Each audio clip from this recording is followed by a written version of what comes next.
أعوذ بالله من الشيطان الرجيم بسم الله الرحمن الرحيم دريمة سپارہ سورہ ال عمران آیت نمبر 47 الله سبحانه وتعالى فرمای چې مریم علیه السلام ویلو قالت وی فرمایلو رب اے رب زما ان یکون لی ولد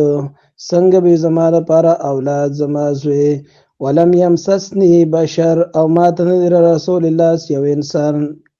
یعنی ما ته څوک نه نږدې شوی قال او فرمایل وته الله تعالی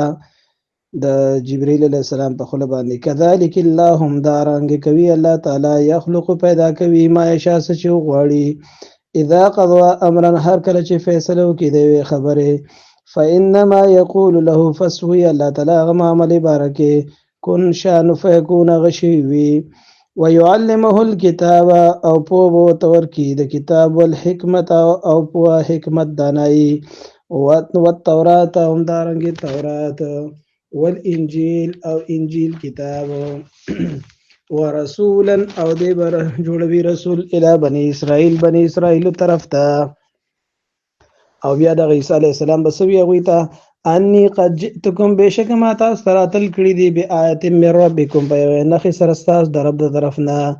هغه دا چې انی اخلق لكم بشک ز جوړوم تاسو د پاره مینتوینه د خټنه که هیت تویر شکل د مرغې فانفخ فيه پس پوکي هم پاغه کې فیکون پس شیبا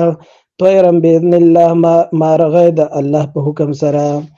وابرئ الاکمه او دا رنګ زب جوړوم د مور نه پیدا شوی لوند ولا ابرص دا رنګ پړنګي مرز ولا مریض د الله په حکم سره واحيي الموت دا رنګ زب ژوند کوم مړي د الله په باذن الله د الله په حکم سره وانبئکم ام دا رنګ زب تاسو خبر کم ما تاکلون اس چې تاسو خوړلې وي وما تدخرون او چې تاسو ذخیره کړی په خپل کورونو کې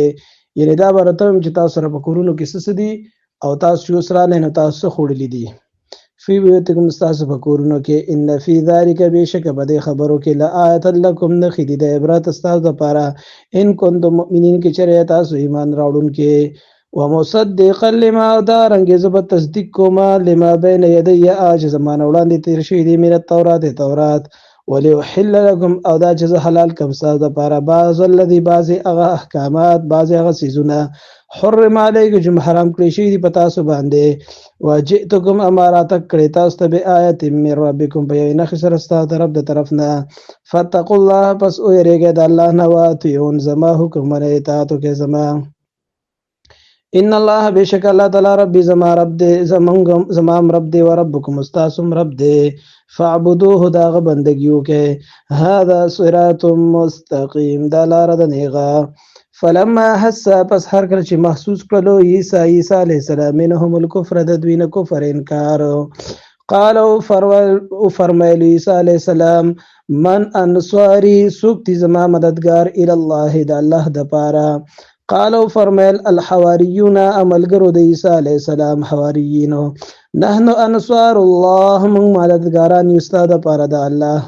یعنی د الله په د پارستا مددګاران یو استاد ملګریو آمنا بالله مونږ ایمان راوړی دی په الله باندې وشهد گواشه بان مسلمون چې مونږ یو حکم منونکي فرمان بردارا ربنا یا رب زمونږ آمنا مونږ ایمان راوړی دی بما انزلت اس چې ترا نازل کړی دی مونږ طرف ته یعنی تورات باندې ایمان دی واتبعنا الرسول مونږ تابعداري کو پیروي کو د خپل رسولو فاكتبنا پس مونږ ولیکې ما شاهدین د گواهانو سره ومکروا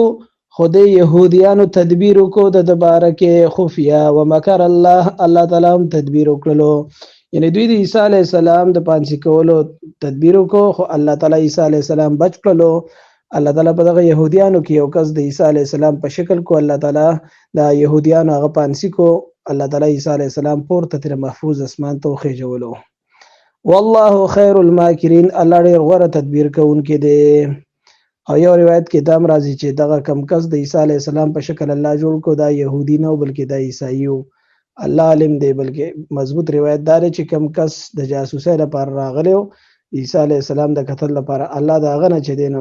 د عیسی علی السلام په شکل باندې کس جوړ کړو يهوديان هغه پانس کړلو او الله تعالی عیسی علیه السلام محفوظ اسمان ته پورته خېجولو. صدق الله مولانا العظیم.